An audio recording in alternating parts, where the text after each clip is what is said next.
Greetings to all. Welcome to the channel Simtax05. In today's video tutorial, I'm going to discuss how we can open any X-ray, CT scan or any other scanning file in Abaqus. So in general, we can say we can open X-ray or CT scan in 3D Slicer, then we go for some modification as per requirement. Like here, from the complete skull, I need only the mandible portion. So this is my mandible portion actually. This complete mandible portion look like that, this one. Apart from that mandible portion, we have lots of unrequired element that we will remove. So this mandible is generated using 3D Slicer, and then we can export it into STL file and can import in the Abaqus. But there are lots of issues. The first thing, whatever STL file we're gonna be export in Abaqus, that cannot be meshed directly using Abaqus solver software. So that's why what we have to do, we have to call that STL file in dedicated pre-processing software like Hypermesh and ANSA. Then we have to mesh it and then we have to export it for the Abaqus. And second most important thing, it is very difficult to edit this mandible and make it smooth in the pre-processing software like Hypermesh and ANSA. So for that we have dedicated software which can deal or which can handle such STL files very easily, that known as Mesh Mixer. This is one of the platform. Apart from, you can use 3D Slicer itself to make them smooth, but I always prefer to use Mesh Mixer. So once you do the pre-processing work in 3D Slicer, we have to export this model into STL file. Okay, I'm not going to show how I extracted this 3D model from the X-ray or CT scan files.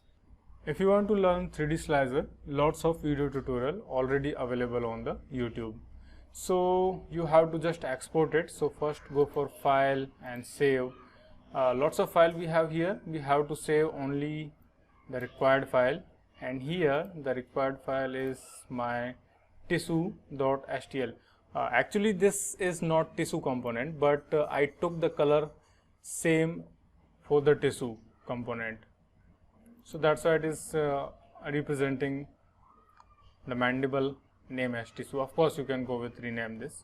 So this is my file. You have to choose the folder,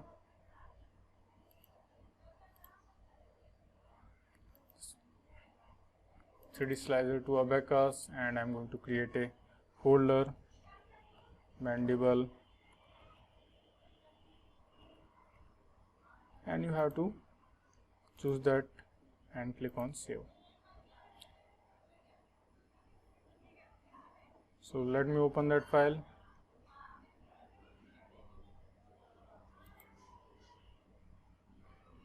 So open that file, STL file that we exported from 3D Slicer to the Mesh Mixer, and this I already opened. So just go for Mesh Mixer, click on import and select that mandible file in the same folder, click on open. Yeah, it's okay. So here we have some unnecessary parts, unnecessary elements that we have to remove, and mandible will remain.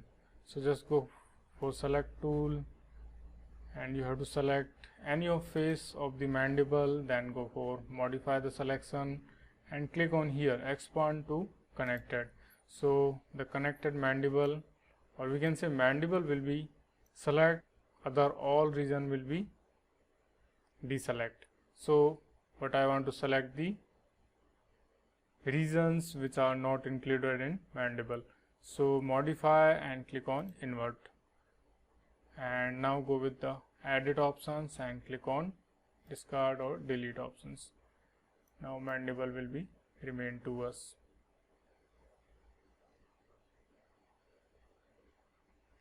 One more important thing, if you see that STL, standard triangular language file, that is nothing but a surface made of triangular elements, and if you want to see those trias, just go with here view and wireframe. So those are much denser, or we can say tri-element density is higher, and if I go for mesh this component directly, lakhs of element will be created. Those will take too much time to complete the simulation. And here we have lots of part of the tooths actually in the mandible, that also we have to remove, and some sharp corners they may create problem to us, and that also we have to remove.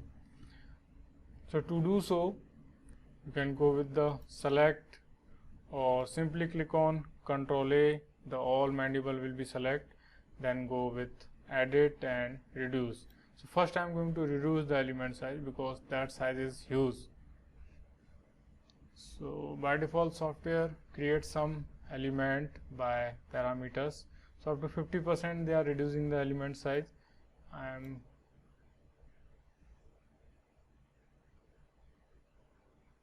am going to reduce up to 60% or such like that. That is acceptable for me. Click on accept. The second thing that we have to take care, this component should behave like a solid component. Okay, so to make sure that component don't have any geometrical, or we can say STL issue when we are going to convert into solid, just go with the edit and make solid options, and yeah, we are able to convert it into solid. Okay, but here we are facing data loss in data, so instead of fast, click on accurate, increase the accuracy up to certain limit, and then offset distance, I'm going to increase little bit offset distance, that up to that offset element can adjust to make a proper connectivity. And minimum thickness, click on update.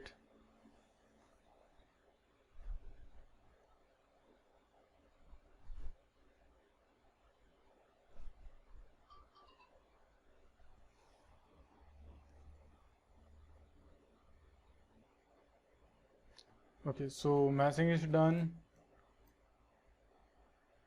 and let me check the component. It looks okay for me. Click on accept, and here we have object browser. Actually this is my original component and this is my mandible solid component. That is not actually solid, but software assume that closed loop should able to make solid. And here we have some teeth region actually. So those spikes are nothing but I irregularly splitted during editing in 3D slicer. So because I already know that I want to make them smooth. So to make them smooth, go for sculpture options, and here you have first options that you can make flatten of the these regions, these sharp corners. Okay, of course we're gonna again remesh it because the element size will be changed by using those are tooth actually. Okay, region of the tooth, so that's why I'm going to make them smooth.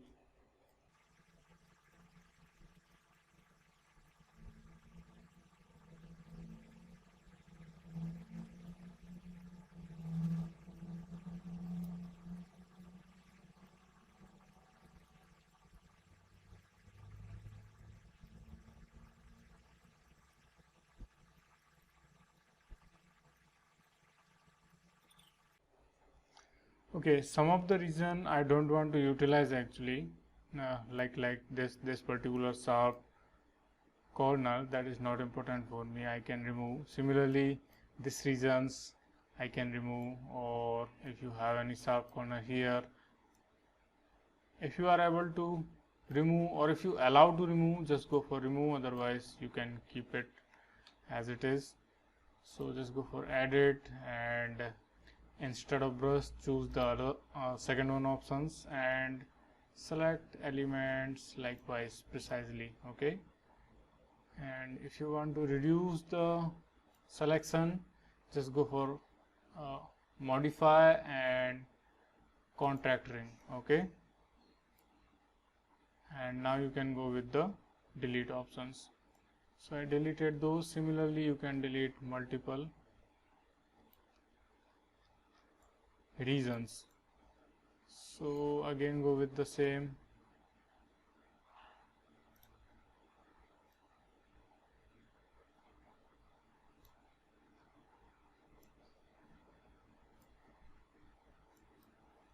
Okay, this I don't want. Just go for reduce. Sorry. Just go for modify, and here contract, again modify, contract, again modify and contract.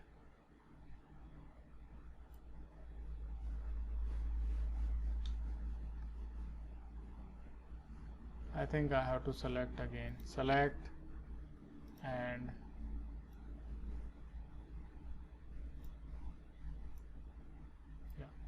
modify, contract ring, and just go with delete options. Go with some standard view.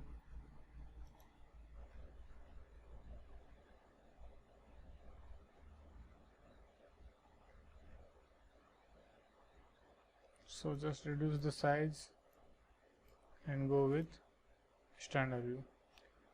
And here we may have some open loops, and if you want to fill the open loops, you can go with analysis page and inspector, and software are showing some errors. And yeah, smooth filling I'm using, auto repair all. So make sure the repairing is not awkward. That's okay. That's okay. Then click on done. Again go with edit and make it solid. Why we are using make solid options again and again? Because at the end we are going to convert this HTML file into a TEDmesh file. Okay, and TEDmesh is nothing but your solid mesh file. So that's why I'm going to utilize these options again and again. It's look good for me. And if you want to decrease the element size, you can decrease element density up to 0.8 I'm using, or I'm accepting as it is, not issue. Then go with file and save as 3D slicer.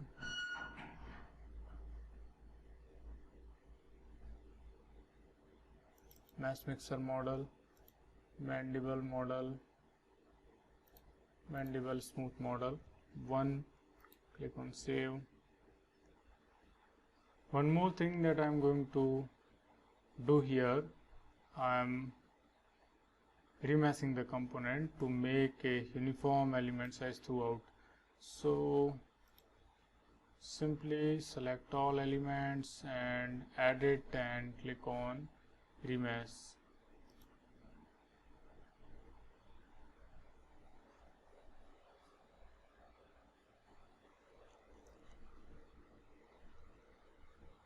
Yeah, now elements looks pretty good and mandible looks pretty smooth.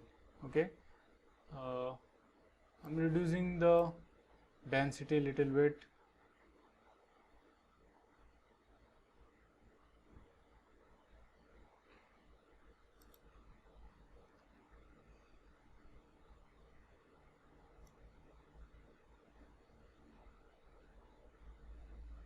See, I reduced the element density huge, and this type of problem we may face. So make sure you are not going to face such issues by reducing element density. Okay, this is our actual geometry, but we force the software to reduce the element size. That's why the problem arises. Okay, it looks nice for me and I'm accepting click on accept, save the file and go with the export. So Mandible Solid 2, I'm going to replace this existing file.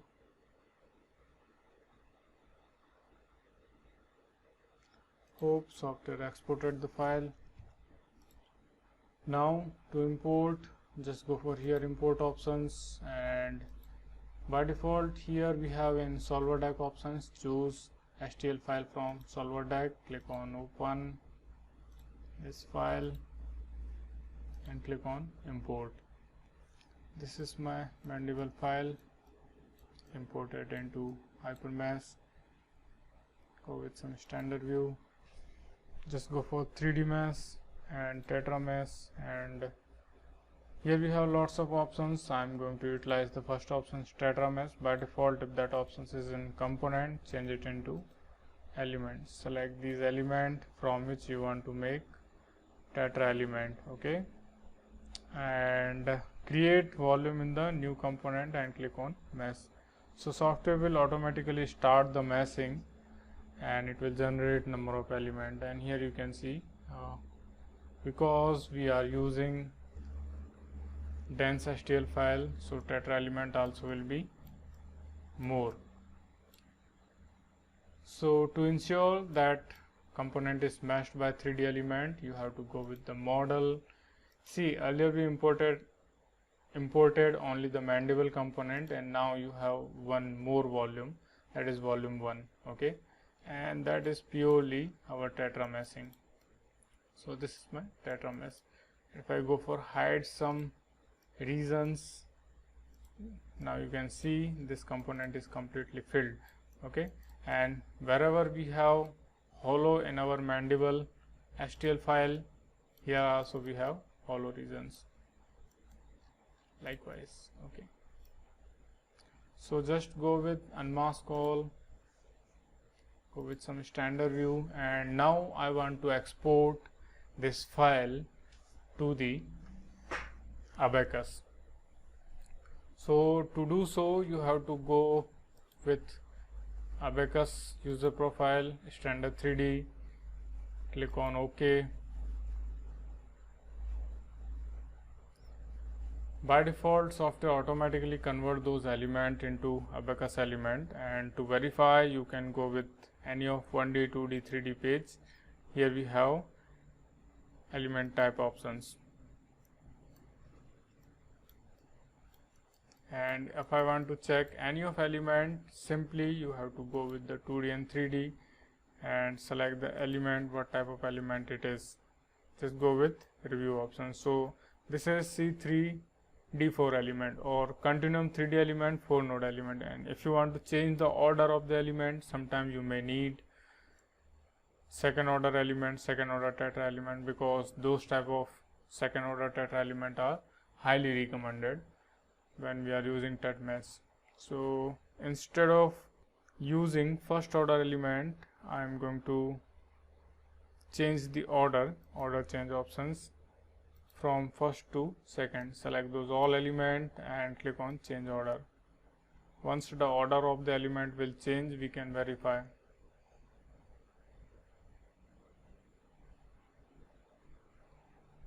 Okay, so again go with here element type options, select the one element for review and click on update. Oh no, not update, sorry, click on review. Yeah, now it is C3D10M. It is modified element by default, continuum 3-dimensional element, 10 node and modify element. And if you want to make it C3D10, just click on here and click on all element and click on update. So now those are updated into C3D10, okay. Click on return, file, save. I am going to save the HyperMesh file also. If you want to save, you can go with,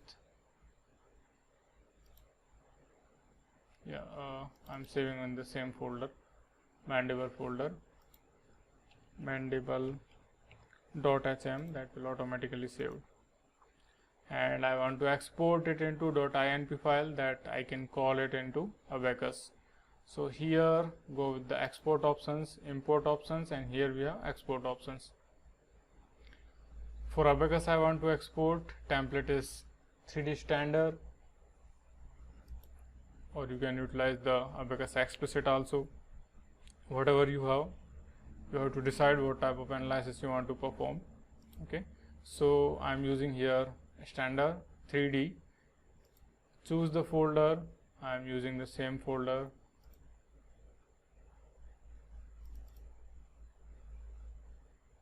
Simulation practice, 3D slicer, mandible, and defining the name mandible again, and that file will be saved in the .inp format. Okay, so mandible.inp will be our file. And custom export, I don't want to export the first component, actually I want to export only the volume 01.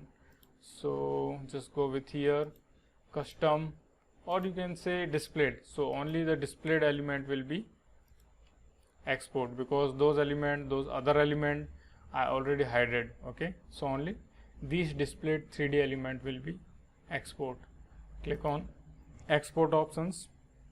So file is exported. Now I'm going to open the Abaqus. So to import the file in Abaqus, you have to go with plugin. You want to export the INP file, not the STL file. If you want to import STL file directly, you can go with plugin and here tools and import STL file. Okay, you are able to import that STL file, but you cannot generate 3D element, tetra element using the STL file. One way is like we can generate surfaces from the triangular elements or STL file, then we gonna utilize those surfaces for 3D element, but accuracy may lose that time. So I will not prefer this options. I will prefer to import STL file in Hypermesh or NSAR than call for Abaqus software or any other CI software. So now go for, click on model and import, and here we have .inp file. .inp file. Choose the folder.